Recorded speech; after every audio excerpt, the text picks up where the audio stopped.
الحمد لله الذي هدانا لهذا وما كنا لنهتدي لولا أن هدانا الله والصلاة والسلام على رسوله محمد وآله وأصحابه أجمعين. Assalomu alaykum hurmatli ahli islom, mo'min musulmon birodarlar. Bugungi fazilatli ayyom, sayyidul ayyom, hajjil masokin bo'lgan bir juma kuni Alloh tan jonimiz sog' salomat qilib, shunday bir ulug' ibodatga nasib etibdi. O'ziga beadad shukrlar bo'lsin, hamd sanolar bo'lsin. Allohim o'zini tanitib, ibodatlik bandalarini qatorida qilib, mana shu dunyoda o'zini uyiga nasib etibdi. O'ziga beadad shukr. Ilohim Alloh hammamizni bilib bilmay qilgan gunohlarimizni kechirsin. Ibodatlarimizni qabul aylab, duolarimizni mustajob aylasin.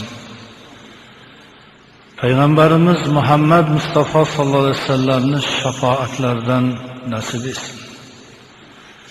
Payg'ambarimiz sallallohu alayhi vasallam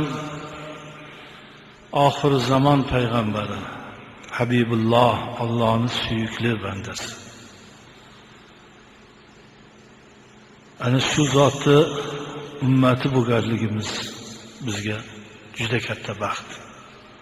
Juda katta baxt, juda katta saodat. Sahobai kiromlar sarvar olam bilan doim birga bo'lishgan. So'zlarni eshitishgan. Birga jihad, birga hijrat. Yaxshilik va qiyinchiliklarda hamisha birga bo'lishgan. Sahobai kiromlarning soni juda ko'p. Ayniqsa 33 ming ashabi kiromlardan hammasi ham bir olim va alloma bo'lib ketilmagan albatta.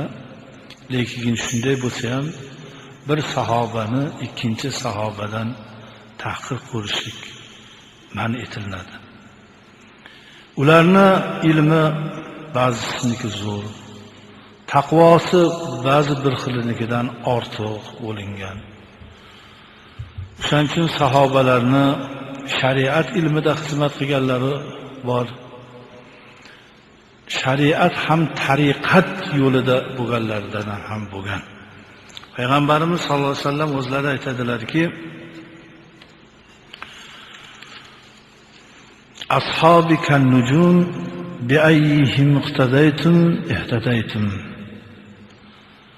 Meni ashoblarim, sahobalarim osmondagi yo'lchi yulduzga o'xshaydi.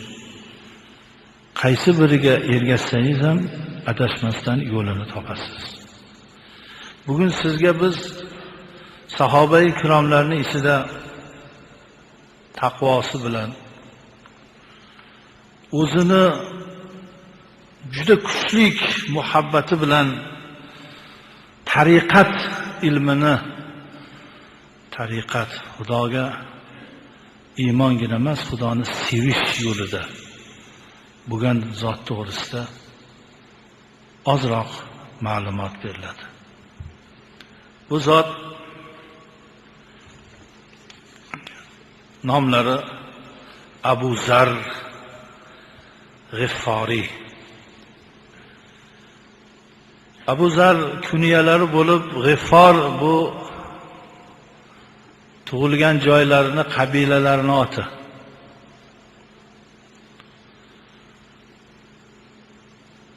Beshinchi yo 6-chi musulmon bo'lgan, islom dinini qabul qilgan zotlardan. 5-chi yo 6-chi. Makkada payg'ambarimiz sallallohu alayhi vasallam hali bir 3-4 ta odam musulmon bo'lgan, Qur'on oyatini o'qib islomga da'vat qildilar. Shunda Makka mushriklari, boylari tahqir nazari bilan masxara qilingan holatda dillarini ranjitishdi. Bir chekkaga kelib o'tirganlarida Abu Zar kelib Payg'ambarimiz Muhammad Mustafa sallallohu alayhi vasallamga salom berdilar. Naimta sabahan ya ahal Arab. Ey Arab millatida bo'lgan do'stim,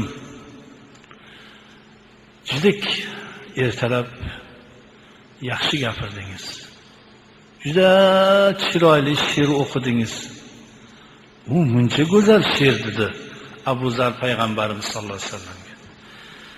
Payg'ambarimiz sollallohu alayhi vasallam aytdi, senga ham salomlar bo'lsin birodar. Men o'qigan narsa she'r emas, Allohning kalomi. Allohning so'zi. Eshitma, yana o'qib bering. Payg'ambarimiz sollallohu alayhi vasallam Abu Zarga yana bir sura oyat o'qiganlarida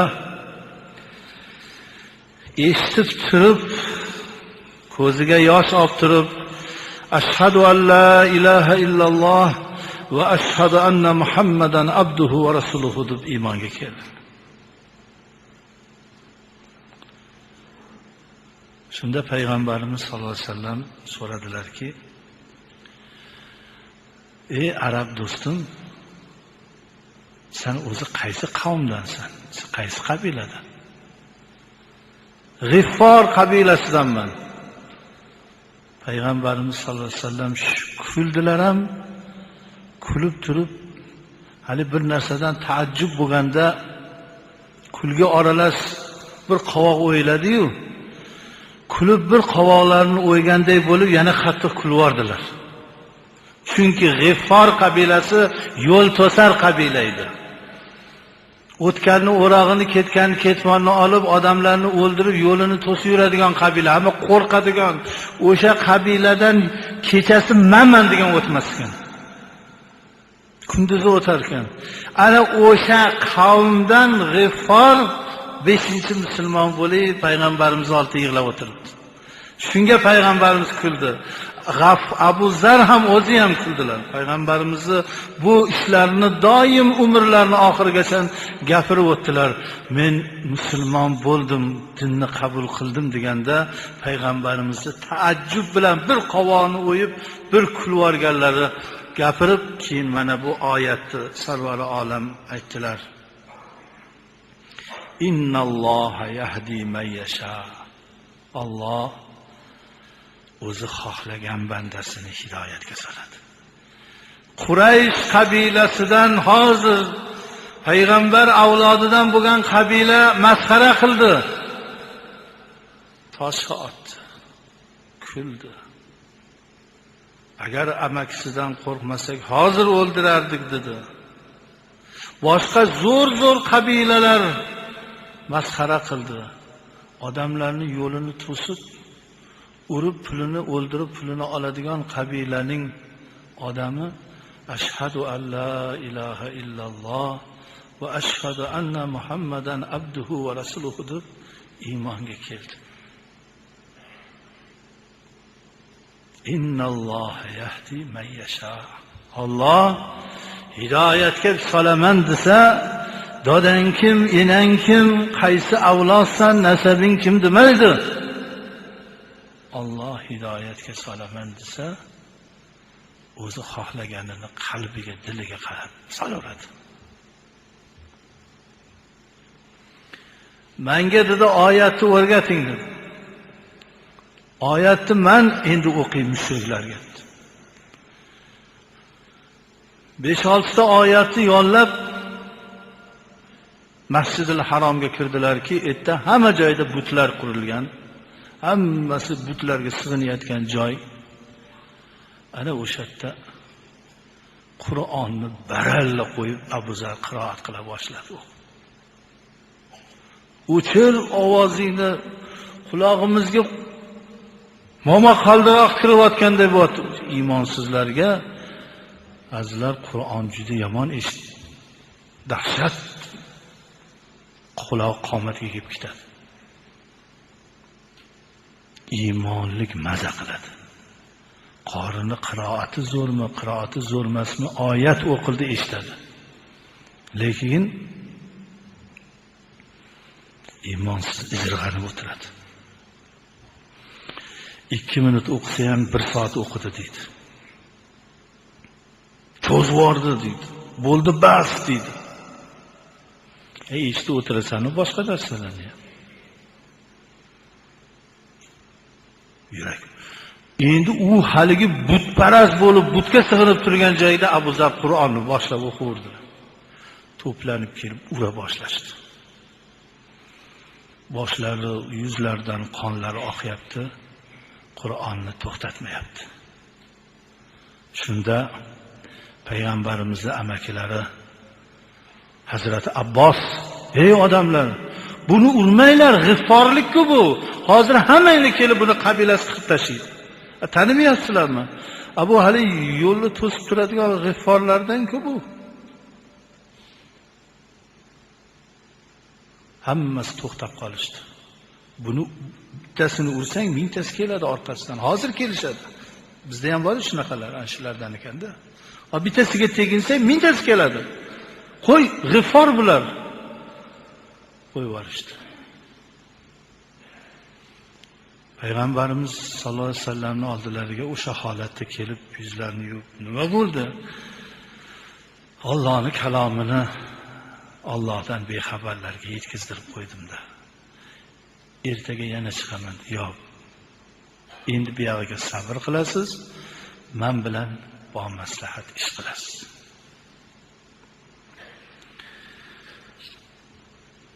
Doim sarvari olam bilan birga bo'ldilar.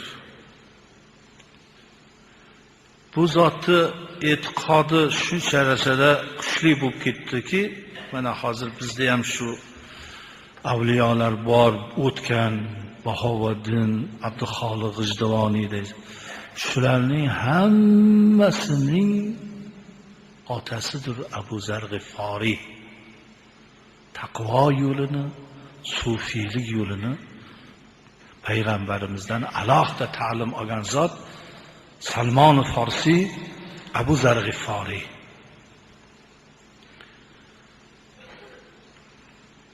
Bir kuni payg'ambarimiz sollallohu alayhi vasallam aytdilar. Bir paytlar kelib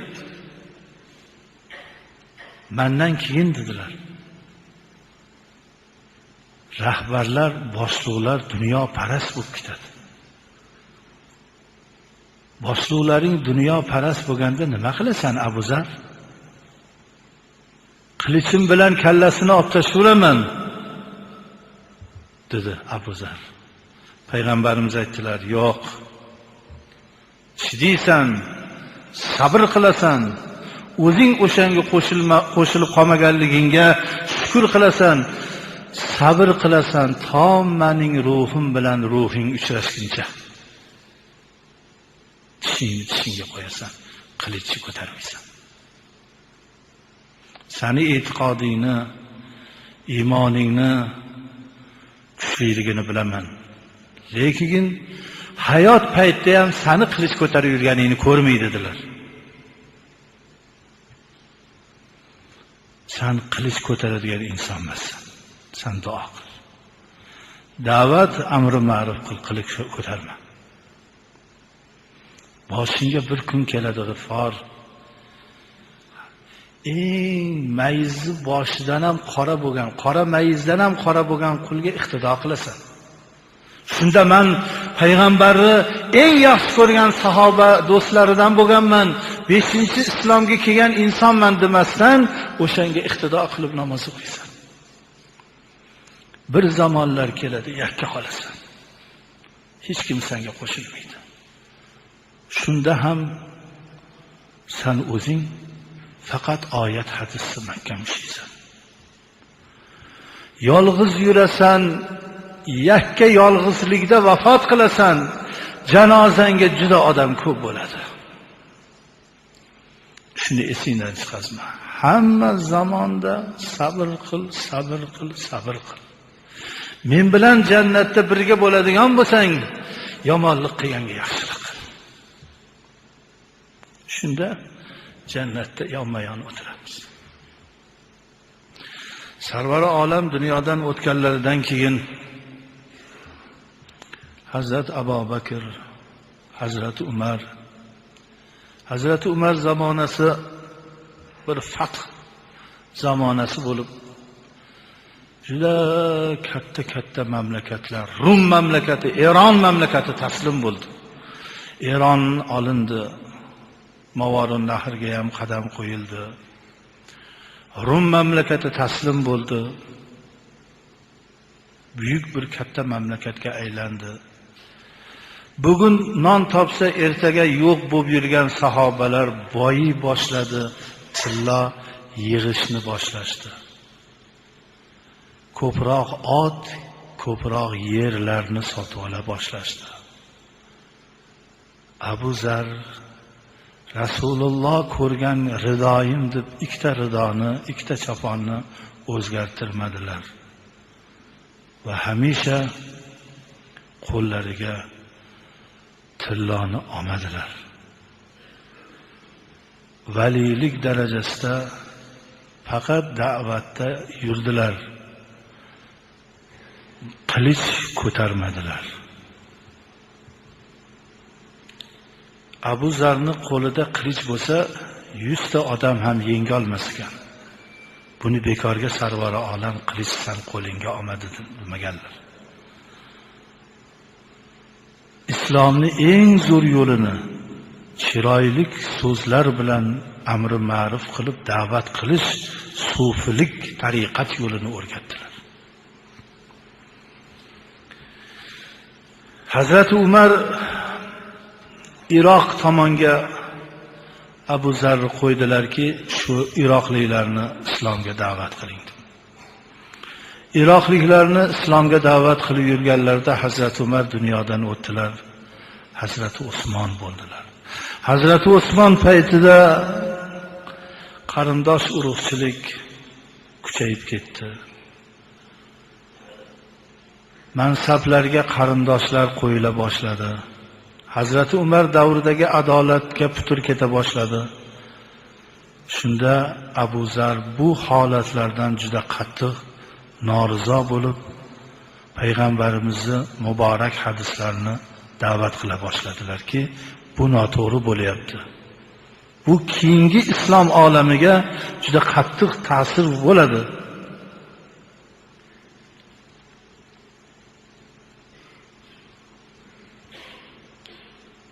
Abu Zar o'sha paytda Iroqni valisi bo'lgan Muoviya Hazrati Usmonga xat yozib aytdilarki, Abu Zarni Madinaga chaqirib oling agar Iroq sizga kerak bo'lsa. Hazrat Abu Zar G'ifforiyni Madinaga chaqirib kelishdi. Shunda Abu Musa Ash'ari ko'p hadis rivoyat qilgan sahoba. Abu Musa Ash'ari do'stim muborak bo'lsin, Madinaga kelganingiz deb quchoq ochib chiqqanlarida siz vali hokim bo'lmasdan oldin do'stim edingiz, hozir do'stim emas, nariroq turing dedilar. Abu Hurayra ham bir joyga hokim bo'lgandilar. U kishi ham do'stim deb kelganlarda siz ham mol dunyoyingiz ko'payib ketdi. Kambag'al paytingizda do'stim edingiz, o'tiring joyingizda dedilar. Shu darajada yo'lni olgandilar. Azizlar, bir tomondan e'tiqod kuchli bo'lgandana, lekin zamon zayliga, sharoitga, ravnaqqa qaralmasa ham bo'lmaydi-da. Payg'ambarimiz sollallohu alayhi vasallamning alohida Abu Zarga siz sabr qiling, qilich ko'tarmang, to men bilan ko'rishguningizcha hamma narsaga sabr qilasiz deb aytgan so'zlari bu bejiz masala. Sharoitga qaramay, muvozanatga qaramasdan qattiq so'zlarni gapiraverdilar. Bundan Hazrati Usmon bezovta bo'ldilarda bir uzoqroq Madina bilan Makka orasida mahovlar turadigan joyga yubordilar. Xotinlari, farzandlari bo'lmagan Abu Zarning xotinlari va bir cho'ri joriyalari bilan o'sha mahovlar turadigan joyga kelganlarida endi namozga takbir tushirib bir qora qul imomlikka o'tayotganda saddaqta ya Rasululloh, ey Habibi, Allohning Habibi payg'ambar, so'zingiz naqadar to'g'ri chiqyapti ya. Yolg'izlanib qolib mana shu qoraga men albatta siz aytgansiz ixlos bilan iqtido qilaman deb namozga iqtido qilib bir necha oy o'shani orqasida namoz o'qiyurdilar. Qanchalik olim, qanchalik payg'ambarimizning eng yaqin do'stlari bo'lmasin. Va aytmadilar kimliklarini ham.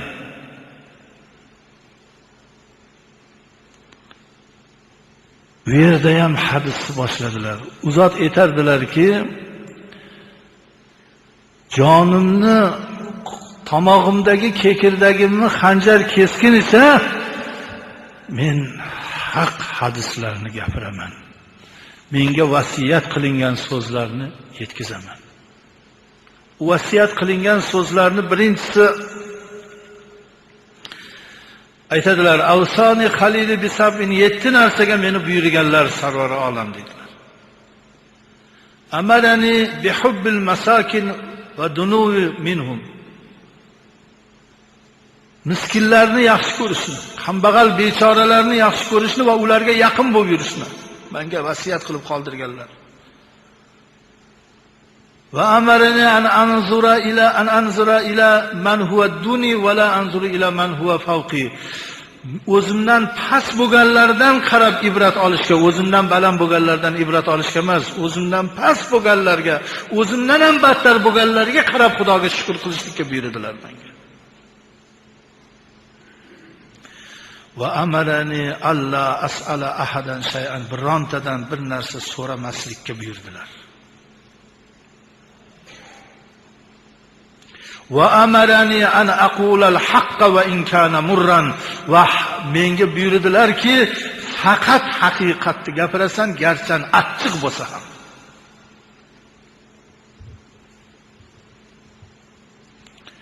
Va amarani alla akhafa fillahi lawmatal laim. Malomatga qolsang ham, ig'vogarlarning ig'voyu fitnalariga uchrasang ham, faqat o'zidan qo'rq. Allohdan qo'rq. Faqat Allohning o'zidan qo'rq. Malomatchilarning malomatidan qo'rqmak. Va 7-chi buyurganlari, doim tursang va o'tirsang la havla va la quvvata illa billah alil azim ayting. Mana shu 7 muborak hadisni Hazrat Osmonning oldiga kirib ham aytganlar, Muoviyaning oldiga kirib ham aytganlar. Butun boymidi, kambag'almidi, hammalariga shu so'zlarni takrorlaganlar.